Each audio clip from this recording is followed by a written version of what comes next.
संपूर्ण महाभारत संभव पर्व अध्याय 133 और 134।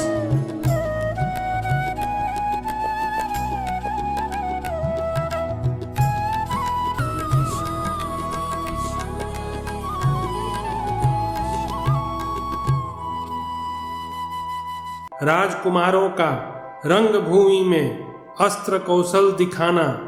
भीमसेन, दुर्योधन तथा अर्जुन के द्वारा अस्त्र कौशल का प्रदर्शन।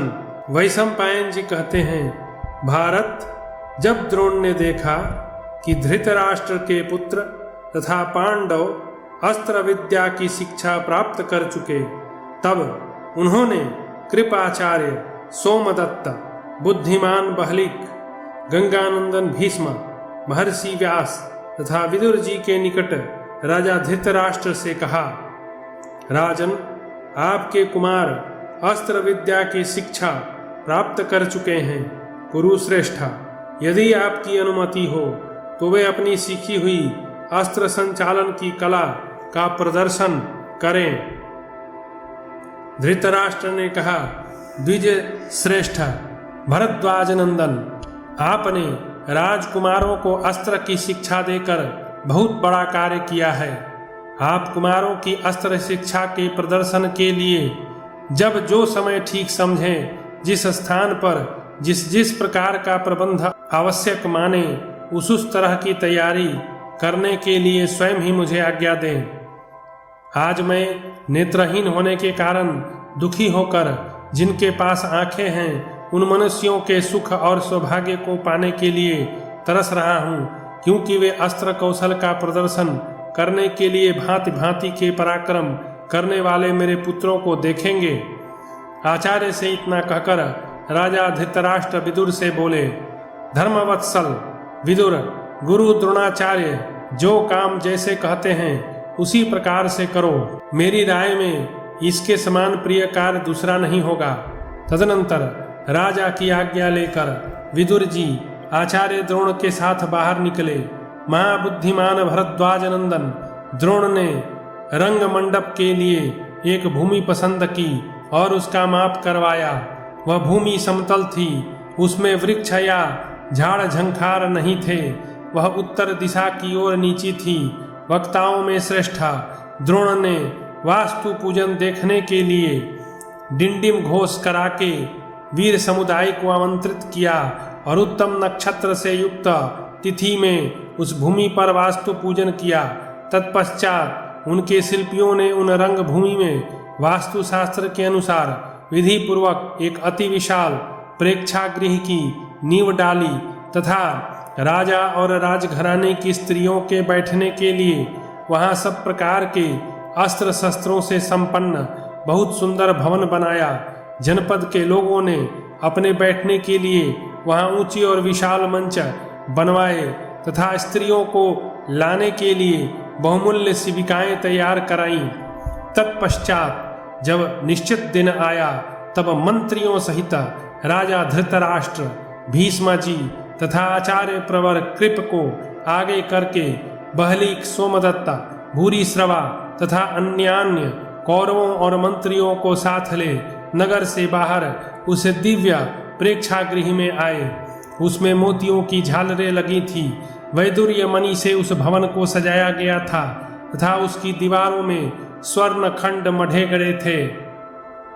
विजयी वीरों में श्रेष्ठा जन्मेजय, परम सौभाग्यशालिनी गांधारी, कुंती तथा राजभवन की सभी स्त्रियां वस्त्राभूषणों से सज धज कर दास दासियों और आवश्यक सामग्रियों के साथ उस भवन में आई तथा जैसे देवांगनाएं मेरु पर्वत पर चढ़ती हैं, उसी प्रकार वे हर्षपूर्वक मंचों पर चढ़ गईं।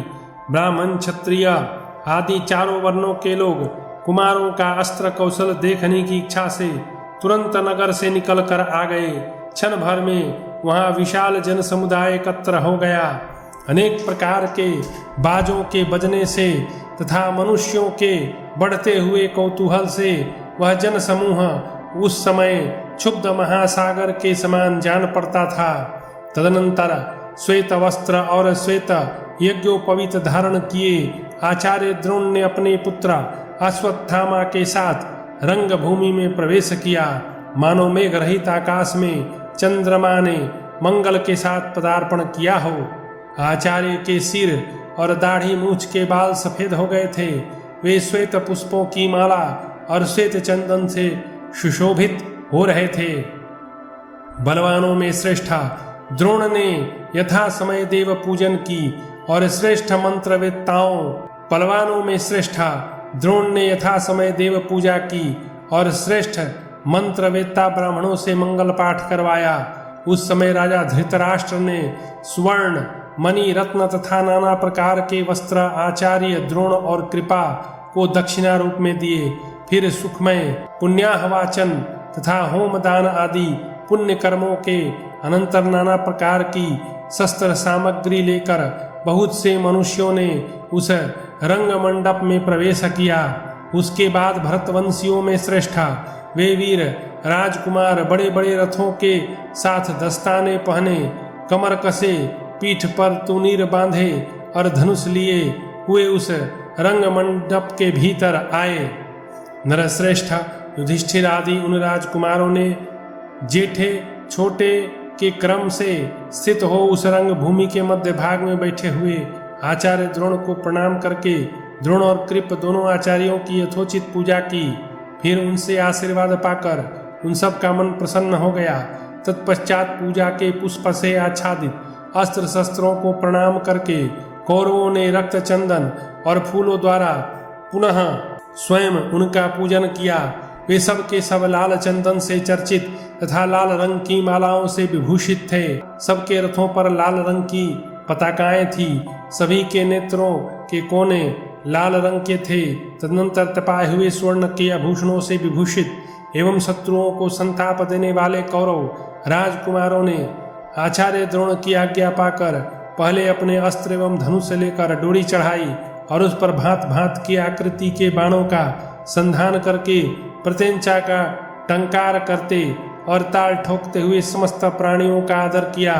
तत्पश्चात वे महापराक्रमी राजकुमार वहां परम अद्भुत अस्त्र कौशल प्रकट करने लगे।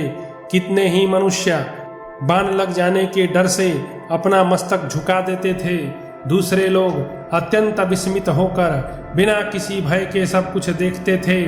वे राजकुमार घोड़ों पर सवार हो अपने नाम के अक्षरों से सुशोभित और बड़ी फुर्ती के साथ छोड़े हुए नाना प्रकार के बाणों द्वारा शीघ्रता पूर्वक लक्ष्य भेदन करने लगे।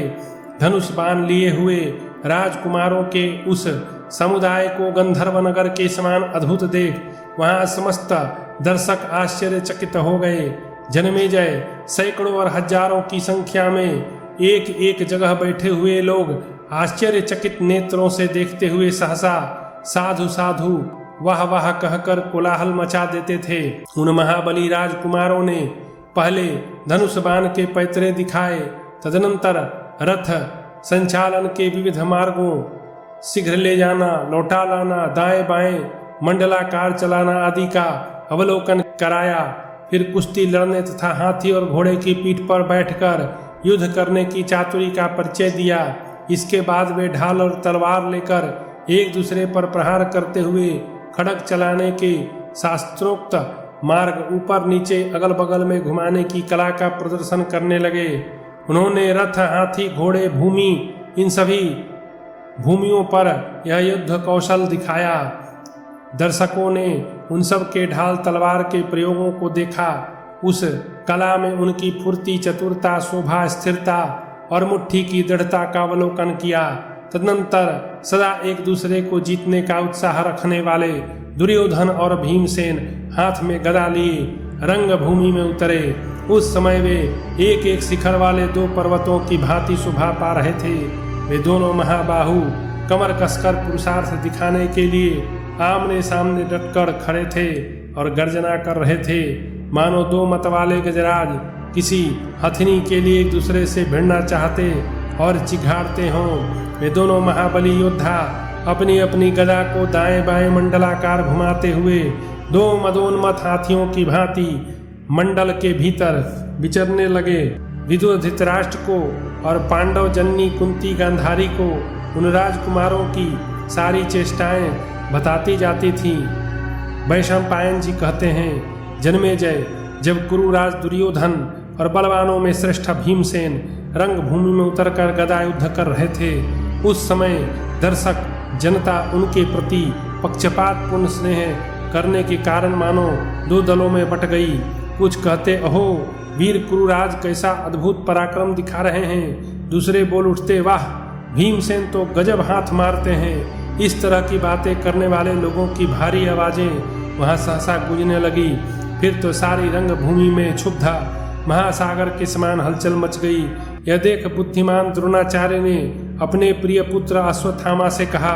द्रोण बोले, वत्सा, ये दोनों महापराक्रमी वीर अस्त्र विद्या में अत्यंत अभ्यस्त हैं। तुम इन दोनों को युद्ध से रोको, जिससे भीमसेन और दुर्योधन को लेकर रंगभूमि में सब और क्रोध न फैल जाए। वैशंपायन जी कहते हैं, जन्मेजय, तदनंतर अश्वत्थामा ने बड़े वेग से उठकर भीमसेन दुर्योधन को रोकते हुए कहा, भीम, तुम्हारे गुरु की आज्ञा है। गांधारी नंदन, आचार्य का आदेश है। तुम दोनों का युद्ध बंद होना चाहिए। तुम दोनों ही योग्य हो। तुम्हारा एक दूसरे के प्रति वेग पूर्वक आक्रमक अवांछनीय है। तुम दोनों का यह दुस्साहस अनुचित है, अतः इसे बंद करो। इस प्रकार कहकर प्रलयकालीन वायु से विक्षुब्ध उत्ताल तरंग वाले दो समुद्रों की भांति गदा उठाए हुए दुर्योधन और भीमसेन को गुरुपुत्र अश्वत्थामा ने युद्ध से रोक दिया। तत्पश्चात द्रोणाचार्य ने महान मेघों के समान कोलाहल करने वाले बाजों को बंद कराकर रंगभूमि में उपस्थित हो यह बात कही, दर्शकगण, जो मुझे पुत्र से भी अधिक प्रिय है, जिसने समस्त शास्त्रों में निपुणता प्राप्त की है तथा जो भगवान नारायण के समान पराक्रमी है, उस इंद्र कुमार कुंती पुत्र अर्जुन का कौशल आप लोग देखें। तदनंतर आचार्य के कहने से स्वास्थ्य वाचन कराकर तरुण वीर अर्जुन गोह के चमड़े के बने हुए हाथ के दस्ताने पहने बाणों से भरा तरकस लिए धनुष सहित रंगभूमि में दिखाई दिए।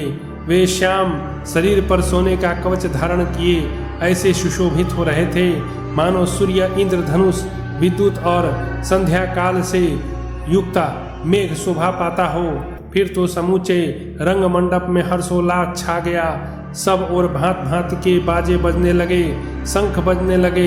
ये कुंती के तेजस्वी पुत्र हैं, यही पांडु के मझले बेटे हैं, ये देवराज इंद्र की संतान हैं, यही कुरुवंश के रक्षक हैं। अस्त्र शस्त्र विद्या के विद्वानों में ये सबसे उत्तम हैं, ये धर्मात्माओं और शीलवानों में श्रेष्ठ हैं। शील और ज्ञान की तो ये सर्वोत्तम निधि हैं। उस समय दर्शकों के मुख से तुमुल ध्वनि के साथ निकली हुई ये बातें सुनकर कुंती के आस्तनों से दूध और नेत्रों से स्नेह के आंसू बहने लगे। उन दुग्ध मिश्रित आंसुओं से कुंती देवी का वक्ष स्थल भींग गया। वह महान कोलाहल धृतराष्ट्र के कानों में गूंज उठा। तब नरश्रेष्ठ धृतराष्ट्र प्रसन्न चित्त होकर विदुर से पूछने लगे, विदुर, विक्षुब्ध महासागर के समान यह कैसा महान कोलाहल हो रहा है? यह शब्द मानो आकाश को विदीर्ण करता हुआ रंगभूमि में सहसा व्यक्त हो उठा है। विदुर ने कहा, महाराज, ये पांडुनंदन अर्जुन कवच बांधकर रंगभूमि में उतरे हैं, इसी कारण ये भारी आवाज हो रही है। धृतराष्ट्र बोले, महामते, कुंती रूपी अग्नि से प्रकट हुए इन तीनों पांडव रूपी अग्नियों से मैं धन्य हो गया। इन तीनों के द्वारा मैं सर्वथा अनुग्रहित और सुरक्षित हूँ। वैशंपायन जी कहते हैं, जन्मेजय, इस प्रकार आनंदातिरेक से मुखरित हुआ वह रंग मंडप जब किसी तरह कुछ शांत हुआ, तब अर्जुन ने आचार्य को अपनी अस्त्र संचालन की फुर्ती दिखानी आरंभ की। उन्होंने पहले आग्नेयास्त्र से आग पैदा की, फिर वरुणास्त्र से जल उत्पन्न करके उसे बुझा दिया, वैवास्त्र से आंधी चला दी, पर्जन्यास्त्र से बादल पैदा कर दिए। उन्होंने भौमास्त्र से पृथ्वी और पर्वतास्त्र से पर्वतों को उत्पन्न कर दिया। फिर अंतर्ध्यानास्त्र के द्वारा वे स्वयं अदृश्य हो गए। वे क्षण भर में बहुत लंबे हो जाते, क्षण भर में छोटे।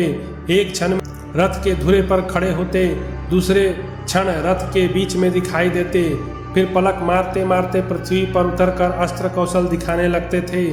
अपने गुरु के प्रिय शिष्य अर्जुन ने बड़ी फुर्ती और खूबसूरती के साथ सुकुमार, सूक्ष्म और भारी निशाने को भी बिना हिलाए डुलाए नाना प्रकार के बाणों द्वारा बिध दिया।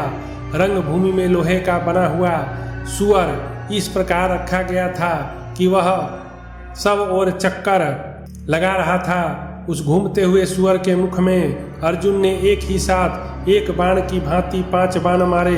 वे 5 बाण एक दूसरे से सटे हुए नहीं थे। एक जगह गाय का सींग एक रस्सी से लटकाया गया था जो हिल रहा था। महापराक्रमी अर्जुन ने उस सिंह के छेद में लगातार 21 बाण गाड़ दिए। निष्पाप जन्मेजय, इस प्रकार उन्होंने बड़ा भारी अस्त्र कौशल दिखाया। खड्ग, धनुष और गदा आदि के भी शस्त्र कुशल अर्जुन ने अनेक पैतरे और हाथ दिखाए। भारत, इस प्रकार अस्त्र कौशल दिखाने का अधिकांश कार्य जब समाप्त हो चला, मनुष्यों का कोलाहल और गाजे बादे का शब्द जब शांत होने लगा, उसी समय दरवाजे की ओर से किसी का अपनी भुजाओं पर ताल ठोकने का भारी शब्द सुनाई पड़ा, मानो वज्र आपस में टकरा रहे हों। वह शब्द किसी वीर के महात्म्य तथा बल का सूचक था। उसे सुनकर लोग कहने लगे, कहीं पहाड़ तो नहीं फट गए, पृथ्वी तो नहीं विदीर्ण हो गई, अथवा जल की धारा से परिपूर्ण घनीभूत बादलों की गंभीर गर्जना से आकाश मंडल तो नहीं गूंज रहा है। राजन, उस रंग मंडप में बैठे हुए लोगों के मन में क्षण भर में उपयुक्त विचार आने लगे। उस समय सभी दर्शक दरवाजे की ओर मुंह घुमाकर देखने लगे। उधर कुंती कुमार 5 भाइयों से घिरे हुए आचार्य द्रोण 5 तारों वाले हस्त नक्षत्र से संयुक्त चंद्रमा की भांति शोभा पा रहे थे। शत्रुहंता बलवान दुर्योधन भी उठकर खड़ा हो गया। अश्वत्थामा सहित उसके 100 भाइयों ने आकर उसे चारों ओर से घेर लिया। हाथों में आयुध उठाए खड़े हुए अपने भाइयों से घिरा हुआ गदाधारी दुर्योधन पूर्व काल में दानव संहार के समय देवताओं से घिरे देवराज इंद्र के समान शोभा पाने लगा। इस प्रकार श्री महाभारत आदि पर्व के अंतर्गत संभव पर्व में पांडवों का अस्त्र दर्शन विषयक 133 और 134वां अध्याय पूरा हुआ।